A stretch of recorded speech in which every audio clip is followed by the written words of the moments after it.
نسبت خانه‌های استقامتی که در تل تپه‌ها ساخته می‌شوند خانه‌های استقامتی که در محل قاوران ساخته شدند آنها از روی لایحه همه ساخته شده ایستاده است. دیگه به نسبت این موضوع گفتگی بودیم. قرار حکومت جمهوری تاجیکستان وقتی که تصدیق نقشه گنرالی شهر دوشنبه شد اونجا هم یک بند اومده است که آینده نه حصار و نه رودکی و ورزاب منطقه‌ای که به شهر دوشنبه آینده شامل میشوند اما با ساختمان خانه ساختمان نیالای بسیار ساله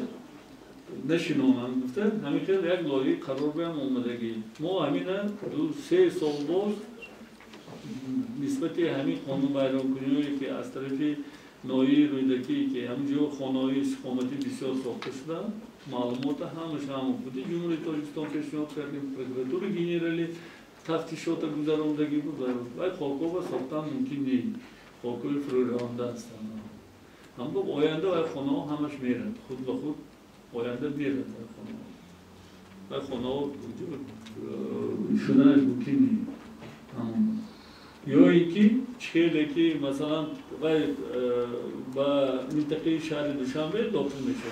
و مرحله سیوم یکی به همون تا مرحله سیوم و خانه‌های آینده ندارد همون به ما همون کار برده ایستاده گرد و اطراف به گپ زده ایستاده دیگه اونجا به خانه سازی نکنن همین هم سرمایه‌دار ناحیه رودکی وظیفه‌دار کرده شدگی آینده هم کار برده ایستاده است که دیگه خانه نسازد این همون یک دوره که بعد همون یک سالهای 91 بعد همین یک ساختمانی بسیار همونجور سر شدگی بود اما حاضر این ساختمان‌های نو یگان تا ساختمان شده نیستاده است